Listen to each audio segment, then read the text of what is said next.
Les premiers vols 114Z ont atterri il y a quelques heures. L'ouverture de la bulle sanitaire entre l'Australie et la Nouvelle-Zélande fait la une de tous les médias. Des images pleines d'émotions dans les aéroports des deux pays, à l'arrivée mais aussi au départ des avions. It's amazing. Yeah, it's been a long time, so really looking forward to it. Meeting our 10-month-old new niece, so as well, it'll be great. So exciting. It's been 16 months since I've seen any member of my family, so pretty excited just to get home and see family is massive, and I hope people from other countries get that opportunity soon too. La bulle sanitaire restera en place à condition que le nombre de contaminations soit maîtrisé dans les deux États. Des accords similaires de voyage 114N existent dans le monde, notamment entre Taïwan et les Palaos ou la Grèce et Israël. En Europe, l'Estonie, la Lettonie et la Lituanie avaient tenté l'expérience en mai 2020, mais avaient dû annuler le dispositif après une nouvelle vague de contamination.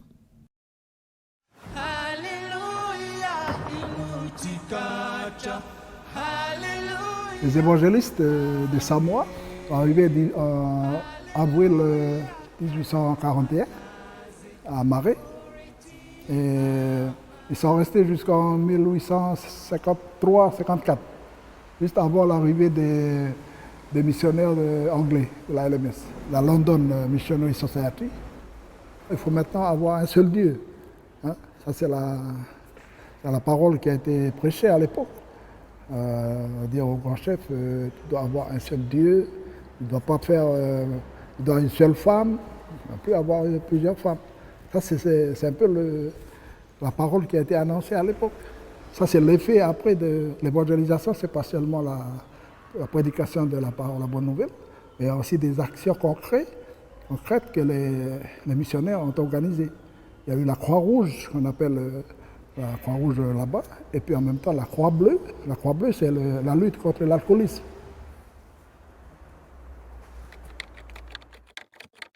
Nous, on est les descendants du lézard, et que le lézard s'appelle Bouyou en Négonais. Ils sont liés au sol, c'est-à-dire ce sont les premiers à être les maîtres du sol. Et c'est eux qui ont accueilli après tous les migrants qui sont arrivés.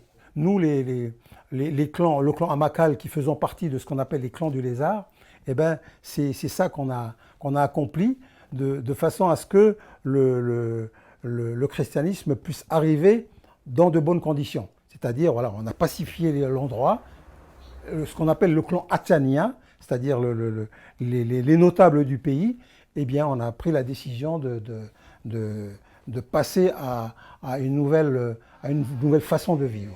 C'est ça qu'on a accompli de façon à ce que le christianisme puisse arriver dans de bonnes conditions.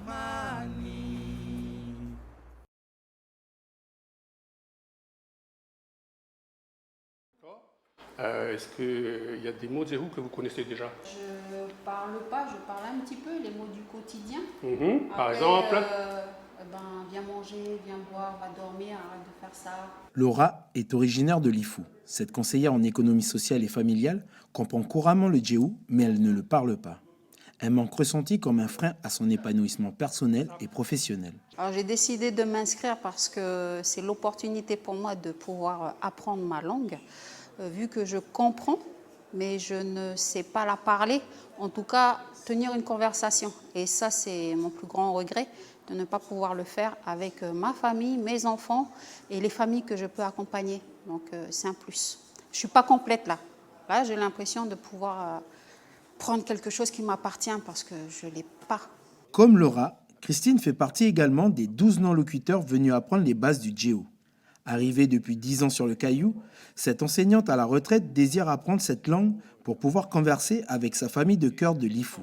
J'ai à Lifou une famille de cœur, c'est vraiment une deuxième famille pour moi et j'y vais très souvent où je les côtoie ici à Nouméa et ils parlent très fréquemment en djéhou, donc le djéhou je baigne dedans, je sais reconnaître le djéhou par rapport à une autre langue mais je ne sais pas du tout le parler. Comme Laura et Christine, ils sont déjà 24 personnes non locutrices au total à suivre les cours de Léonard Sam.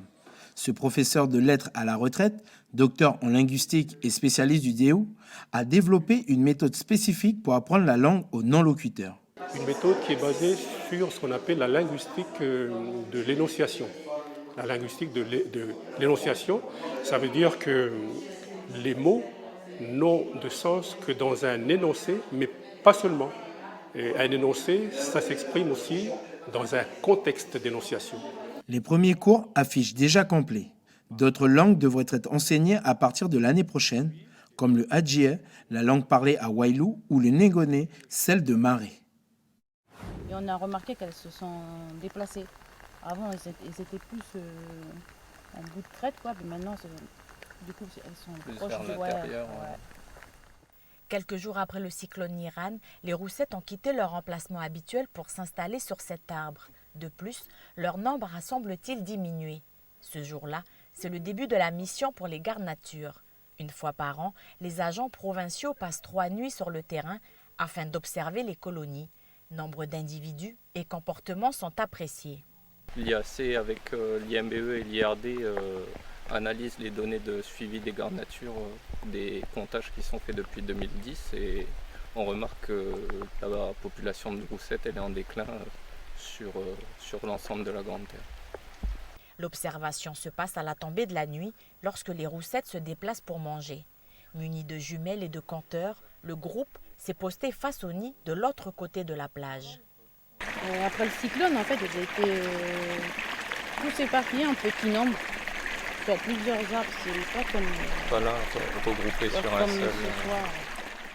Dans le cadre de sa thèse, Malik Oueddine s'efforce d'estimer la population de 2 espèces en Nouvelle-Calédonie, la roussette rousse et la roussette noire. Pression des chasseurs, des prédateurs sauvages comme les chats ou encore victimes de la disparition de leur habitat.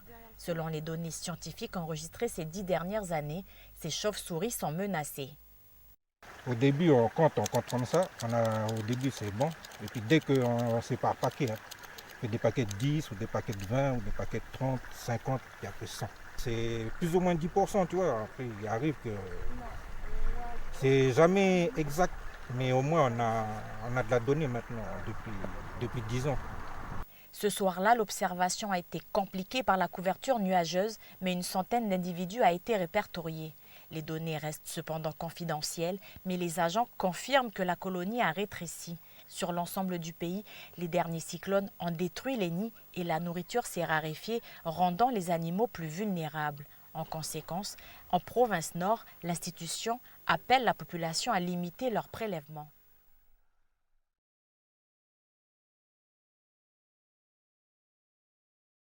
Alors ici, ça sera visite parce que les cochons ils vivent autour de la maison avec les poules, les paons, les dindons. À Néouti, Edwige cohabite avec cochons, poules, dindons, cheval ou encore bétail, des animaux dont elle prend soin chaque jour. J'ai élevé 5 veaux, 6 cochons, parce que les mamans avaient abandonné. Alors c'est leur maman de substitution. Cette propriété située dans la vallée de Tchamba sera bientôt inscrite dans les circuits touristiques à visiter. Ici, les gens pourront camper, profiter des activités autour du bétail ou encore faire des randonnées pédestres. On va commencer à tout déblayer, tout nettoyer. Edwige Blanchet fait partie des 5 lauréats du concours Projet Tourisme lancé par la mairie de Ponériouin. À la clé, une enveloppe budgétaire d'un montant total de 8 millions de francs CFP, dont 2 millions ont été accordés à Néouti Découverte. C'est des investissements un peu lourds quand même au départ. Et ça va bien nous aider à nous mettre le pied à l'étrier pour pouvoir faire découvrir notre belle commune. Fred Simard, à la tête de Tiacan Fishing, souhaitait lui se diversifier. Pour cela, il devait investir dans une nouvelle remorque à hauteur de 700 000 francs.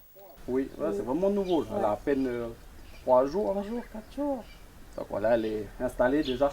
Donc je pourrais faire les sorties en mer. Je pourrais intervenir pour NRCC, sur Yangen, sur Tours, ici aussi. Objectif de la mairie, donner un nouvel attrait pour Ponériouin. Un moyen aussi de préserver le travail de celles et ceux qui dépendent du secteur. Au début, on voulait faire découvrir Ponériouin ici dans le pays et à l'extérieur. Mais avec le Covid, ça nous a conforté encore plus et ça nous a fait comprendre que les valeurs sont ici et on a du potentiel en tourisme local. Faciliter les investissements, favoriser le développement d'infrastructures touristiques et des services de qualité, des efforts en faveur du tourisme pour redonner envie de visiter cette petite commune de la côte Est.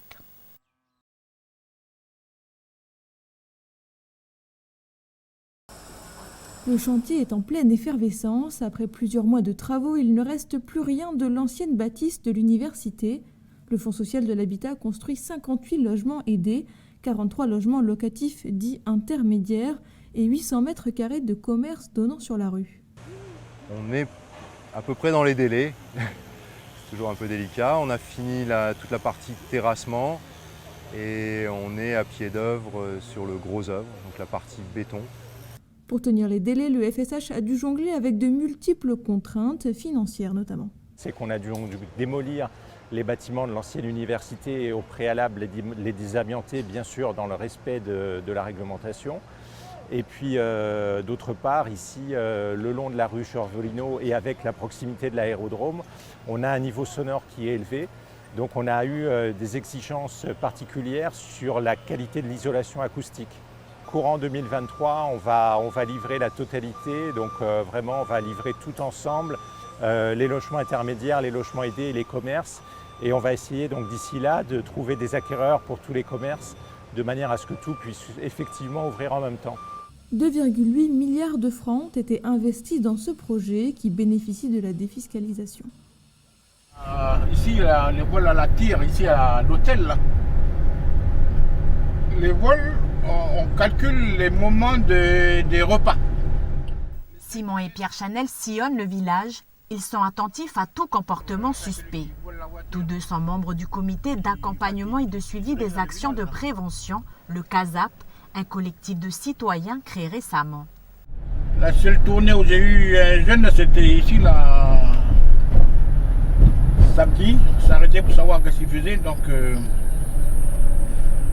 après il est reparti, moi il était en train de téléphoner. La méthode n'est qu'à l'étape expérimentale, mais elle semble avoir un effet dissuasif. À Poindimié, la délinquance gagne aussi bien le village que les tribus. Le souci, c'est de faire en sorte que les gendarmes puissent se choper, donc attraper les jeunes.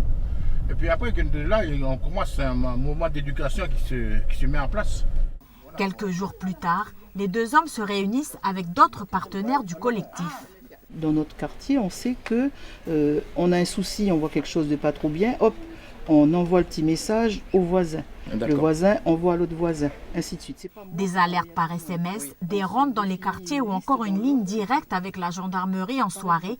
Plusieurs idées sont égrenées pour diminuer ce sentiment d'insécurité. Il est important qu'on se mette tous ensemble pour pouvoir réagir et puis employer mettre en place des bonnes actions et ainsi de suite, quoi.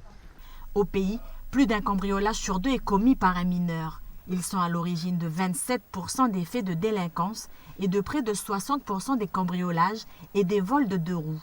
On va proposer des trucs, comme j'avais dit, sur l'alcool, la cigarette, la délinquance. On veut interdire l'alcool. Toute consommation d'alcool sur la voie publique. C'est de faire des projets, soit comment on appelle ça, des pépinières, pour s'occuper. Comme ils s'occupent plus à la tribu, les parents, ils disent rien à eux. Parce que la délinquance est l'affaire de tous, habitants du village, coutumiers, associations ou encore religieux, tous sont animés par la même envie, celle de se battre contre un problème de société. Une réunion d'information est prévue mardi prochain à la mairie de Poindimié pour décider des actions qui seront mises en place.